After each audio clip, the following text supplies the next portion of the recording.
ओम श्री गणेशाय नमः। आप सभी का हमारे YouTube चैनल पर हार्दिक स्वागत है।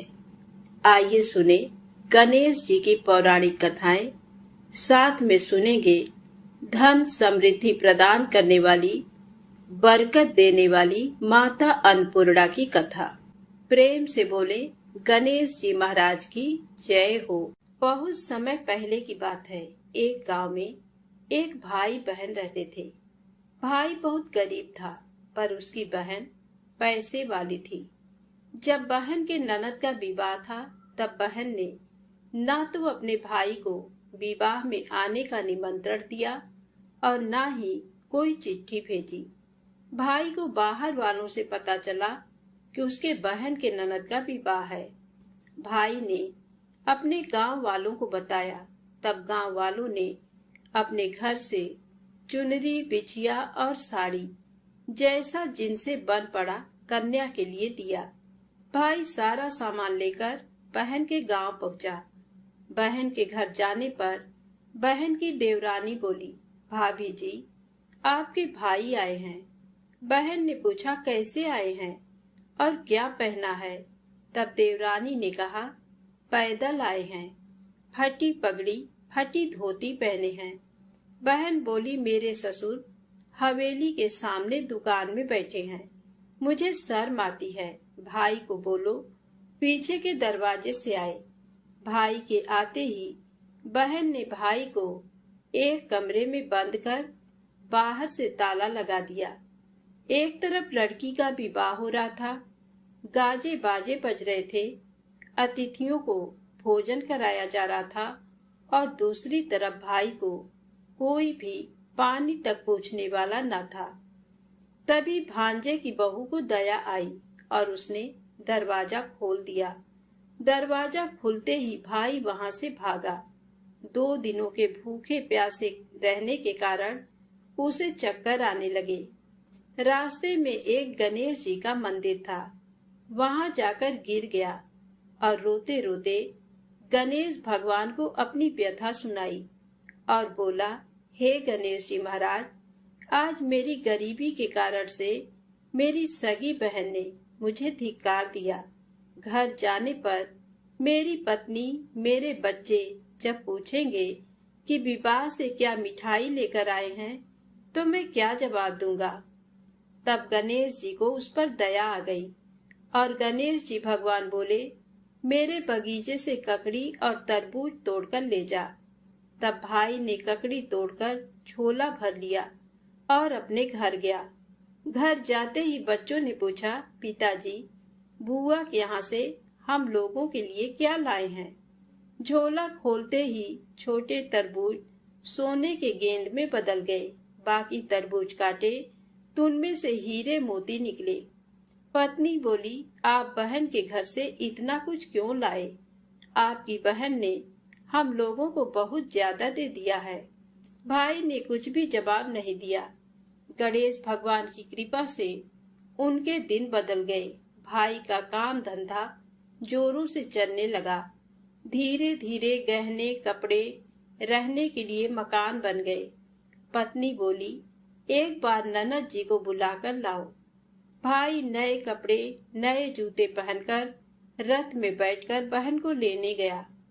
देवरानी बोली, भाभी जी, आपके भाई आए हैं। बहन ने पूछा, कैसे आए हैं और क्या पहना है? तब देवरानी बोली, रथ में बैठकर खूब ठाट बाट से आए हैं। बहन बोली, मेरे भाई को बोलो कि हवेली के सामने से आए, मेरे ससुर, देवर, जेठ देखेंगे। भाई का बहन ने खूब स्वागत किया। भाई बोला, बहन, मैं तुम्हें लेने आया हूँ। तब बहन ने कहा, मुझे भी बहुत दिन हो गए हैं, चलो मैं चलती हूँ। भाई बहन को लेकर अपने घर आया। भाई और उसकी पत्नी ने बहन का खूब आदर सत्कार किया। जो चीजें मांगी सब बनवा कर दिया। बहन बोली, भाई, मुझे एक जूती चाहिए। तब भाई ने मोची को बुलाया और कहा, मेरी बहन के लिए ऐसी जूती बनाओ जो मुंह से बोले। भाई ने बहन को बहुत सारा धन देकर विदा किया, पर अभी तक वह जूती नहीं आई थी। बहन रवाना होने लगी तभी मोची जूतियां लेकर आया। बहन के जूती पहनते ही जूतियां बोली, निर्धन भाई की पैसे वाली बहन, गणेश जी का बगीचा नहीं होता तो आज क्या करती। बहन तब भाई की पत्नी से पूछा, ये कहाँ से आवाज आ रही है। तभी भाई ने कहा, सुबह का समय है, कोई जीव जंतु बोल रहे होंगे। भाई ने घोड़े गाड़ी को जल्दी जाने को कहा। बहन के जाते ही पत्नी जिद करके बैठ गई कि जूतियां क्या बोल रही थी। तब पति ने अपनी पूरी आपबीती सुनाई कि कैसे बहन ने मुझे 2 दिन भूखा रखा, कमरे में बंद कर दिया था। भांजे की बहू ने दरवाजा खोला, तब मैं बाहर आया और गणेश जी के शरण में जा पहुंचा। गणेश जी की कृपा से हमारे दिन बदले हैं। उसने अपने पत्नी को सारी बात बताई। तब पत्नी बोली, अगर मुझे मालूम होता तो मैं आपकी बहन को कुछ नहीं देती। मेरा दिया हुआ सब कुछ वापस लेकर आओ। तब पति बोला, गणेश भगवान ने हमें सब दिया है। अगर वह मुझे भूखा प्यासा कमरे में बंद नहीं करती तो मैं गणेश भगवान के मंदिर में क्यों जाता। क्या मैं गणेश जी को अपना दुखड़ा सुनाता। तुम अपना मन मैला मत करो, अपने पर तो गणेश जी की कृपा है और किस चीज की कमी है। फिर दोनों गणेश जी के आगे झुककर प्रणाम करते हैं और जयकारा लगाया।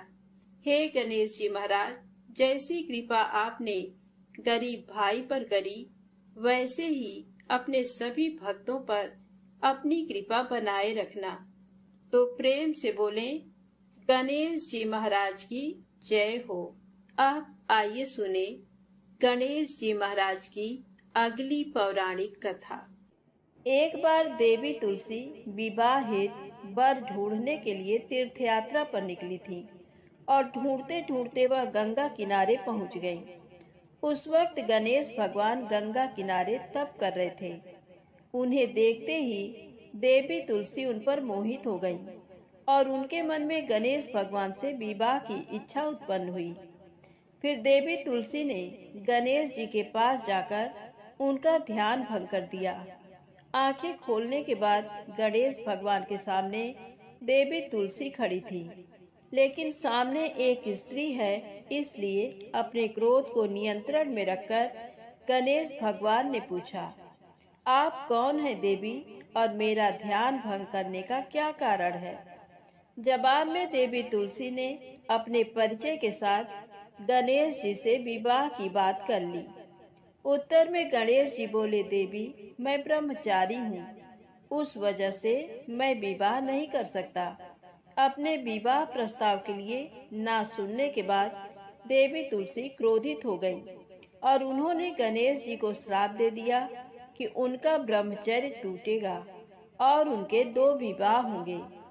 इस बात पर गणेश भगवान भयंकर क्रोधित हो उठे, क्योंकि एक तो वह स्त्री है, इसीलिए ध्यान भंग करने पर भी गणेश जी ने कुछ नहीं कहा और इतनी विनम्रता से बात करने पर भी उन्हें श्राप दिया गया। फिर गणेश जी ने भी देवी तुलसी को श्राप दिया कि तुम्हारा विवाह शंखचूर्ण नाम के असुर के साथ होगा। एक देवी होकर भी उनका विवाह एक राक्षस से होगा। ये जानकर देवी तुलसी विचलित हो गईं और विनायक जी से इस कठोर श्राप से मुक्ति दिलाने की क्षमा याचना करने लगी। फिर गणेश जी को तुलसी देवी पर दया आ गई। वह बोले कि मेरा श्राप तो बदल नहीं सकता, वह तो सच होकर ही रहेगा, लेकिन अगले जन्म में तुम एक पेड़ बनोगी और भगवान महाविष्णु जी को अत्यंत प्रिय होगी। उनकी पूजा में भी तुम्हारा एक महत्वपूर्ण स्थान होगा और कलयुग के इंसानों को तुम मोक्ष का मार्ग दिखाओगी। लेकिन तुमने मेरा तप भंग किया है और मुझे ब्रह्मचारी होकर भी 2 विवाह का श्राप भी दिया है, इसलिए मेरी किसी भी प्रकार की पूजा में तुम निश्चित होगी। इस प्रकार देवी तुलसी गणेश भगवान की पूजा में निषिद्ध हो गई। तो प्रेम से बोले, गणेश जी महाराज की जय हो। अब आइए सुने गणेश जी के विवाह की कथा। गणेश भगवान का मुख हाथी का है और एक दांत टूटा हुआ है। इन्हीं दो कारणों की वजह से उनका विवाह नहीं हो पा रहा था। इस बात से गणेश महाराज अक्सर नाराज रहा करते थे। एक दिन एक देवता के आग्रह पर विनायक जी उसके विवाह में अपनी उपस्थिति दर्शाने गए थे। विवाह स्थल पर पहुंचने के बाद कुछ देवताओं ने मिलकर गणेश भगवान का समय पर विवाह न होने के कारण उपहास किया, जिससे गणेश जी बहुत ही अधिक नाराज हो गए। उसी दिन उन्होंने ठान लिया कि जब तक मेरा विवाह नहीं होता तब तक मैं किसी भी देवता का विवाह नहीं होने दूंगा। गणेश भगवान के पास विवाह और अन्य संदेश लाने का काम उनके प्रिय वाहन मूषक राज करते थे। अब मूषक राज जब भी किसी देवता के विवाह का समाचार लाते तब गणेश जी उसे आदेश देते और मूषक राज अपनी सेना के साथ जाकर उस विवाह के मंडप को गिराकर तहस नहस करते एवं बारातियों को भी भगा देते। इस तरह गणेश जी और मूषक राज की मिली भगत की वजह से किसी भी देवता का विवाह नहीं हो रहा था। गणपति जी के व्यवहार से तंग आकर सभी देवी देवता भगवान शिव और माता पार्वती जी के पास पहुंच गए और इस विराट समस्या का समाधान मांगने लगे। भगवान शिव और माता पार्वती ने कहा कि इसका हल तो आपको केवल ब्रह्मा देव जी के पास ही मिल सकता है। कृपा करके आप ब्रह्मलोक को जाएं। माता पार्वती और महादेव को प्रणाम करके सभी देवी देवता ब्रह्मा जी के पास प्रकट हुए। देवताओं की समस्या को ठीक से सुनने के बाद ब्रह्मा जी ने अपनी योग शक्ति से दो कन्याओं का निर्माण किया। कन्याओं का नाम था रिद्धि और सिद्धि। वह दोनों ब्रह्मा जी की मानस पुत्रियां थीं। उन्हें लेकर ब्रह्मा जी गणेश महाराज के पास गए और उनसे अपनी पुत्रियों को ज्ञान एवं शिक्षा प्रदान करने का निवेदन करने लगे। ब्रह्मा देव जी का मान रखने के लिए एक दंत भगवान ने रिद्धि और सिद्धि को शिक्षा देना आरंभ किया। फिर उस दिन के बाद से जब भी मूषक राज किसी विवाह की खबर लेकर आते हैं, उस वक्त रिद्धि और सिद्धि गणेश जी को अपनी बातों में उलझाकर रखती थी। इस तरह गणेश जी का ध्यान किसी और विषय पर रहता और दूसरी तरफ देवताओं की विवाह संपन्न हो जाते। एक दिन बुद्धि के देवता भगवान गणेश जी को ये बात समझ आ गई, लेकिन उनके क्रोध में आने से पहले ही ब्रह्मा देव अपनी दोनों पुत्रियों के साथ वहां पर प्रकट हुए। रिद्धि और सिद्धि को सामने देखते ही गणेश जी का क्रोध बढ़ने लगा, किंतु विनायक जी के मुख से कोई भी शब्द निकलने के पहले ही भगवान ब्रह्मा देव ने कहा, हे गणेश जी, आपने स्वयं ही मेरे पुत्रियों को शिक्षा दी है और अब मुझे इन दोनों के विवाह योग्य कोई वर नहीं मिल रहा है। मेरी आपसे विनती है कि आप ही रिद्धि और सिद्धि से विवाह करके मुझे धन्य कीजिए। परमपिता ब्रह्मा देव जी की शांत वाणी सुनकर गणेश जी का क्रोध शांत हो गया और वह उस विवाह प्रस्ताव के लिए हंसी खुशी राजी हो गए। विवाह के बाद अपनी दोनों पत्नियों से उन्हें दो पुत्र प्राप्त हुए, जिनका नाम रखा गया शुभ और लाभ। तो प्रेम से बोले गणेश जी भगवान की जय हो। अब आइए सुनते हैं गणेश जी की पौराणिक कथा। बहुत समय पहले की बात है। एक दिन गणेश जी धरती पर सैर कर रहे थे। सैर करते करते वह एक अनाज के खेत में पहुंच गए और भूख लगने के कारण उन्होंने उस खेत में से 12 अनाज के दाने तोड़कर खा लिए। वह खेत सेठ धनी राम जी का था। कुछ समय बाद विनायक जी को अपने किए पर पछतावा होने लगा, क्योंकि उन्होंने सेठ जी को बिना पूछे ही उनके खेत से अनाज चुरा लिया था। फिर गणेश जी ने सोचा कि अपने किए बुरे कर्म का प्रायश्चित तो करना ही पड़ेगा। इसीलिए उन्होंने सेठ जी के यहाँ 12 साल के लिए नौकरी करने की ठान ली। उसके बाद अगली ही सुबह विनायक जी 13 से 14 साल के एक लड़के का रूप लेकर नौकरी मांगने के लिए धनी राम सेठ जी के घर पहुँचे और उन्होंने सेठ जी को अपना नाम गणेशा बताया। विनायक भगवान की बुद्धिमानी की परीक्षा लेने के बाद सेठ जी ने खुशी खुशी नौकरी भी दे दी। अब गणेश भगवान एक सामान्य मनुष्य के रूप में सेठ जी के ही घर पर रहने लगे। एक दिन सेठ जी की पत्नी शाम के समय घर का काम खत्म करने के बाद राख से हाथ धोने जा रही थी। ये देख गणेश जी ने सेठानी जी के हाथ पकड़कर जबरदस्ती मिट्टी से हाथ धुलवा दिए। गणेश की इस हरकत से सेठानी आग बबूला हो गई और उन्होंने सेठ जी के कमरे में जाकर गणेश जी की शिकायत कर दी। सेठानी से सब कुछ सुनने के बाद सेठ धनी राम ने गणेशा को बुलाया और इस हरकत का कारण पूछा। गणेश जी बोले कि सेठानी शाम के समय राख से हाथ धो रही थी और ऐसा करने से घर की लक्ष्मी नाराज होकर चली जाती हैं। इसीलिए मैंने उनके हाथ मिट्टी से धुलवाए। इससे घर पर माता लक्ष्मी की कृपा बनी रहती है। ये सब सुनकर सेठ जी ने सोचा गणेशा की सोच तो बड़ी अच्छी है। उसी के कुछ दिन बाद कुंभ मेले का शुभ अवसर आया। सेठ जी ने गणेशा को बुलाया और कहा, सेठानी जी को कुंभ मेले में स्नान करा लाओ। अब सेठानी और गणेशा स्नान के लिए मेले में पहुँचे। वहां पहुंचने के बाद सेठानी नदी के किनारे बैठकर नहाने लगी। उन्हें ऐसा करते देख गणेशा दौड़ कर आए और सेठानी जी के दोनों हाथ पकड़कर उन्हें नदी के अंदर लेकर गए। उनसे पानी में डुबकी लगवाई और फिर किनारे पर ले आए।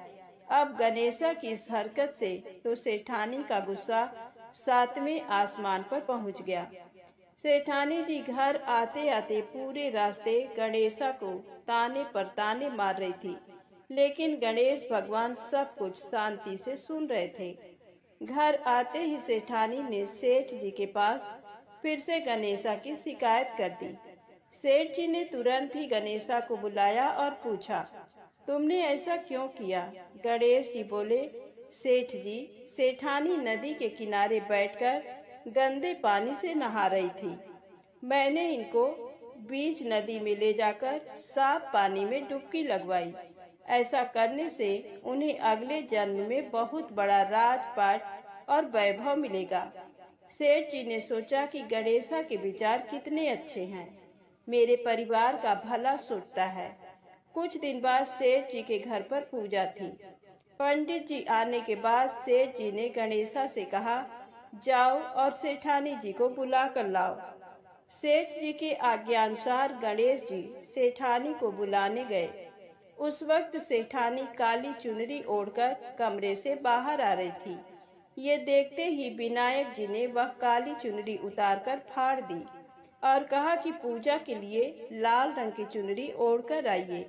अब सेठानी बहुत ज्यादा नाराज हो गई और गणेशा पर चिल्लाने लगी। वह आवाज सुनकर सेठ जी वहां पर भागते हुए आए और पूछा कि क्या हुआ। तब सेठानी बोली, गणेशा ने मेरी चुनरी फाड़ दी। फिर सेठ जी ने भी गणेशा को बहुत डांटा।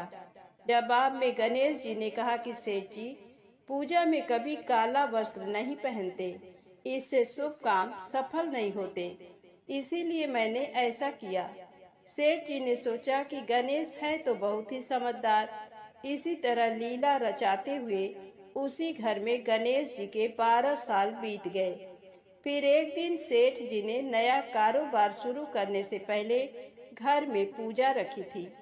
पूजा करते करते उनको याद आया कि पूजा की सामग्री में गणेश भगवान की मूर्ति तो है ही नहीं। तब उन्होंने अपने नौकर गणेशा को पूजा घर से भगवान विनायक जी की मूर्ति लाने के लिए कहा। गणेशा बोला कि मुझे ही मूर्ति समझकर पूजा में विराजमान कर लो, आपके सारे शुभ काम सफल हो जाएंगे। ये बात सुनकर सेठ जी गुस्सा हो गए और बोले, गणेशा, तुम अभी तक सेठानी से मजाक करते थे, अब मुझसे भी करने लगे हो।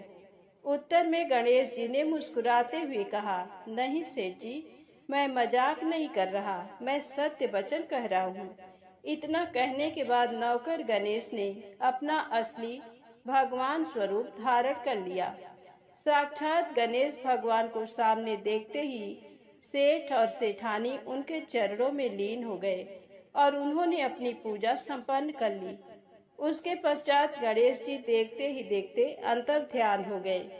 बाद में सेठ और सेठानी को बहुत पछतावा होने लगा कि स्वयं भगवान हमारे घर नौकरी कर रहे थे और हमने उनके साथ कितना बुरा व्यवहार किया, उनसे बहुत सारा काम कराया। ये सोच सोचकर दोनों दुखी होने लगे।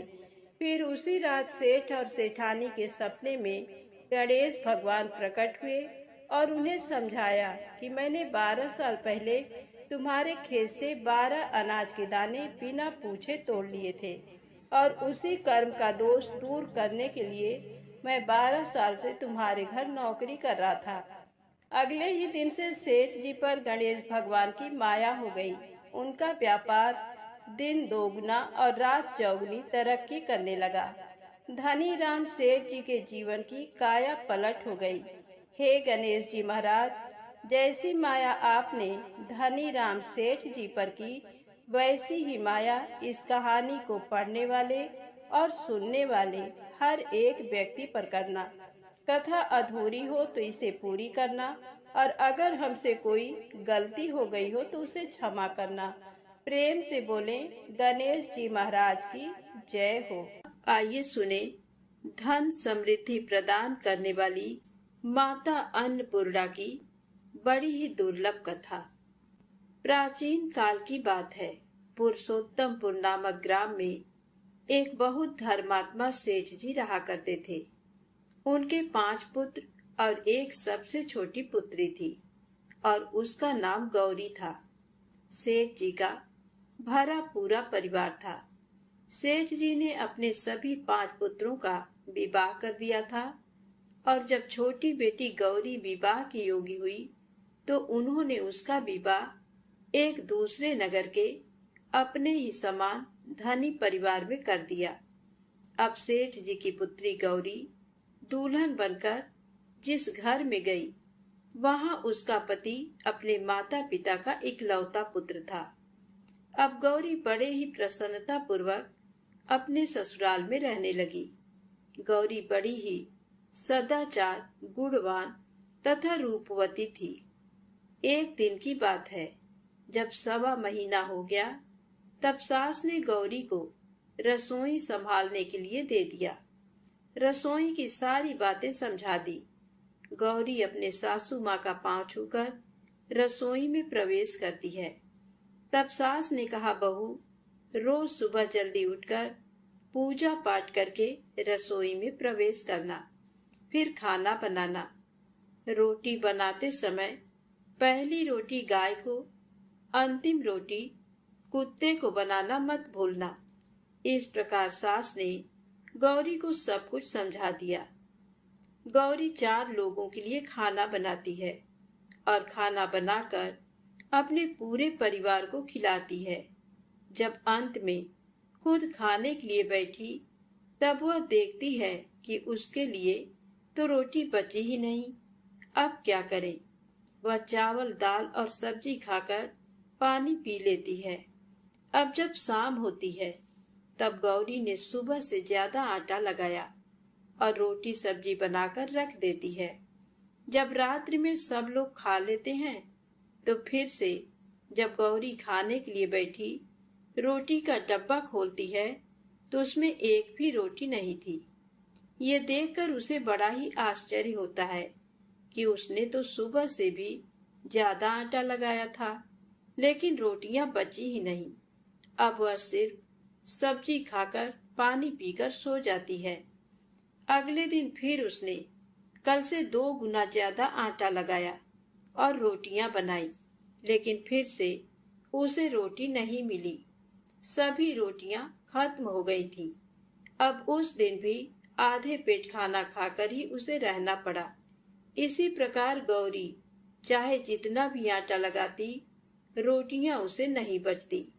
ये हर रोज का काम हो गया था।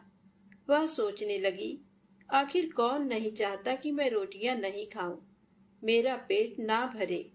गौरी इस आस में आटा ज्यादा गूंथती थी कि किसी न किसी दिन तो उसे रोटियां मिलेंगी, किंतु ऐसा नहीं होता है। ऐसा करते करते वह बहुत कमजोर दुबली पतली हो गई। तो दोस्तों, ऐसे ही एक दिन की बात है, जब गौरी रसोई में सब्जियां काट रही थी तो गलती से चाकू से उसका हाथ कट जाता है और वह रोटियां नहीं बना पाती। तो उसकी सासू माँ ने कहा, बहू रहने दो, आज मैं रोटियां बना देती हूँ। तो गौरी ने कहा, नहीं सासू माँ, आप आटा लगा दीजिए, मैं रोटियां बना दूंगी। तो दोस्तों, उस दिन सासू माँ ने आटा लगाया और फिर बहू को दे देती है। बहू रोटियां बनाकर तैयार कर देती है। घर के सभी सदस्य रात के समय जब खाना खाने लगते हैं, सब लोग जब खाना खा लेते हैं, तब बारी आती है गौरी की। तो वह बहुत दुखी मन से खाना खाने बैठती है। वह सोचती है, आज तो सासू माँ ने आटा गूंथा है, वह भी बहुत कम। आज तो मेरे लिए रोटियां बची ही नहीं होंगी। ये सोचकर बहू मन ही मन बहुत दुखी होती है। किंतु जब वह रोटी के डब्बे को खोलती है तो उसने देखा कि उसमें 4-5 रोटियां पड़ी हैं। ये देखकर बहू बहुत खुश होती है। अब क्या था, ऐसे ही 7 दिनों तक बहू की सासू माँ ने आटा गूंथा और बहू रोटियां बनाती थी और बहू को रोज रोटियां मिलने लगी। इन 7 दिन बहू ने भर पेट खाना खाया। जब 8वां दिन आया तो बहू का हाथ भी ठीक हो गया था। तब सासू माँ ने कहा कि गौरी बेटा, क्या मैं आज आटा गूंथ दूं या फिर तुम आटा गूंथ लोगी? तब गौरी ने कहा, नहीं माँ, मेरा हाथ अब ठीक हो गया है, मैं आटा गूंथ दूंगी। उस दिन गौरी ने आटा गूंथा और रोटियां बनाई, सबको प्रेम पूर्वक खाना खिलाया। जब उसके खाने की बारी आई तब उसने देखा कि रोटी के डिब्बे में तो रोटी है ही नहीं, पूरा रोटी खत्म हो गया। ये देख बहू गौरी बहुत ही आश्चर्य में पड़ जाती है। वह सोचती है, जब तक सासू माँ ने आटा लगाया तब तक तो मुझे रोटियां मिलती थी, लेकिन जब से मैं आटा गूंथने लगी तो मुझे रोटियां ही नहीं मिलती, जबकि सासू माँ मुझसे बहुत ही कम आटा गूंथती थी। इसके बाद भी पूरा परिवार उसमें खा लिया करता था। ऐसी क्या बात है? ये सारी बातें सोचकर गौरी बहुत ही परेशान हो जाती है और दिन भर दुखी रहती थी। एक दिन की बात है, गौरी के पति ने गौरी से पूछा कि गौरी, तुम इतना उदास क्यों रहती हो? इतना सारा धन संपत्ति सब तुम्हारा ही तो है, तुम्हें रोकने टोकने वाला कोई नहीं है। तुम अपने मन से अपने पसंद का भोजन बनाकर खा सकती हो। तुम दिन प्रतिदिन इतनी कमजोर कैसे होती जा रही हो? गौरी ने लाज और संकोच से अपने पति को कुछ नहीं बताया। तब उसके पति ने सोचा कि शायद उसकी पत्नी को उसके माता पिता की याद आ रही है। इसीलिए अगले दिन गौरी का पति अपने माता पिता से कहता है कि पिताजी, मुझे लगता है कि गौरी को उसके माता पिता की याद आ रही है। मैं उसे उसके मायके ले जाकर सबसे मिलवा लाता हूँ। अपने बेटे की बात सुनकर गौरी के सास ससुर तैयार हो जाते हैं और उसे जाने की अनुमति दे देते हैं और कहते हैं, बेटा, यदि बहू को अपने माता पिता से मिलकर प्रसन्नता होती है तो अवश्य ही तुम उसे उसके मायके ले जाओ। अब गौरी का पति अपने पत्नी को लेकर उसके मायके जाता है। दामाद और बेटी को देखकर उनका बहुत ही आवभगत होता है। तरह तरह के व्यंजन बनाए जाते हैं, खिलाए जाते हैं, बहुत सेवा सत्कार होता है।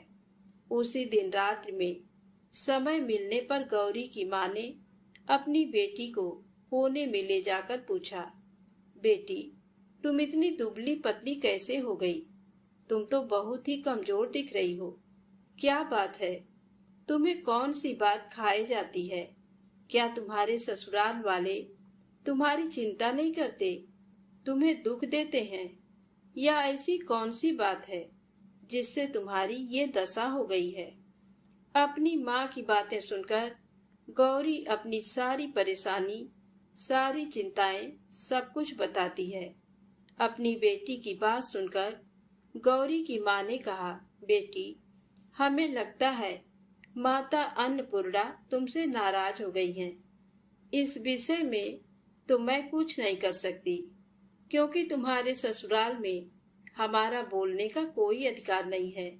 इसीलिए मैं तो कहूंगी कि तुम यहाँ से जाने के बाद इस विषय में अपने सास और ससुर से बात करना। वही कुछ हल बताएंगे और तुम्हारी समस्या का समाधान होगा। बेटी, माँ अन्नपूर्णा जिससे नाराज होती हैं, उसके साथ ऐसा ही होता है।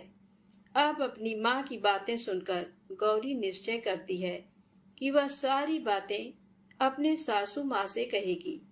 अब जब सुबह का समय होता है तो गौरी अपने माता पिता से विदाई लेकर अपने ससुराल आ जाती है। ससुराल आने के बाद वह अपने सास ससुर और पति से सारी बातें कह सुनाती है।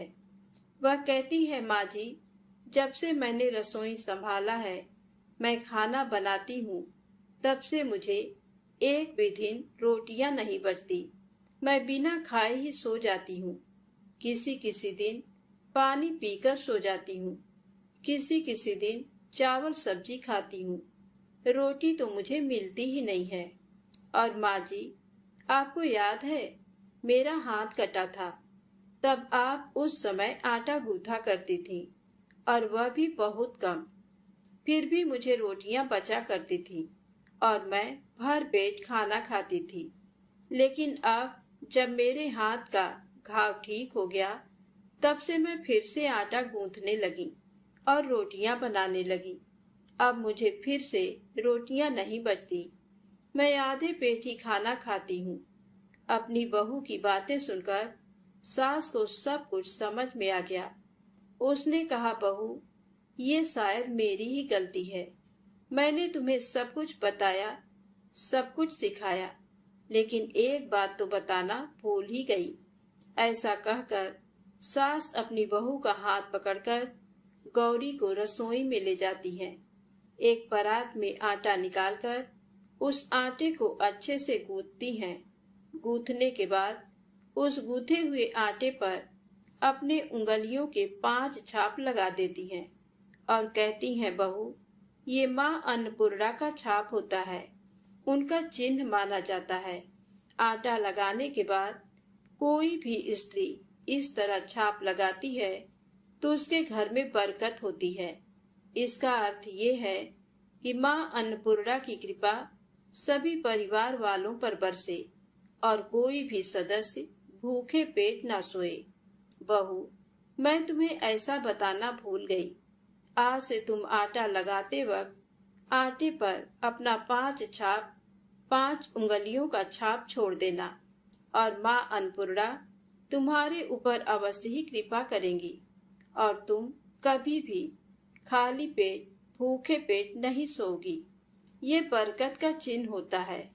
अब अपने सासू माँ की बात सुनकर बहू हर रोज आटा गूंथती और फिर उस पर अपने 5 अंगुलियों की छाप छोड़ देती और फिर रोटियां बनाती। अब बहू को भी हर रोज रोटियां मिलने लगी। वह पेट भर भोजन करने लगी और स्वस्थ भी हो गई। माँ अन्नपूर्णा की कृपा उस पर बरसने लगी। उसके हाथ में माँ अन्नपूर्णा का वास हो गया। घर पर कोई भी सदस्य भूखा नहीं रहता और जो कोई मेहमान आता या कोई भी भीख मांगने के लिए भिक्षुक आता, उसे भी वह खाना खिलाकर ही घर से विदा करती। इस प्रकार बहू के ऐसा करने से उसके घर में बरकत होने लगी, अन्न की वर्षा होने लगी। तो दोस्तों, आटे को कूटकर उस पर 5 उंगलियों का छाप लगाना हमारी पुरानी परंपरा है। ये माता लक्ष्मी और अन्नपूर्णा माता का चिन्ह माना जाता है। ऐसा करने से माता अन्नपूर्णा सदा प्रसन्न रहती हैं और घर वालों पर अपनी कृपा दृष्टि बनाए रखती हैं। हमारे पूर्वजों से लेकर अब तक ये परंपरा चली आ रही है।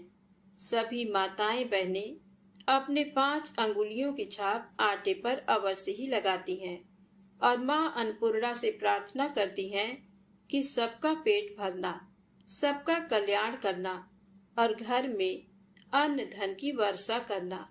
तो प्रेम से बोले, अन्नपूर्णा माता की जय हो। ओम नमः शिवाय।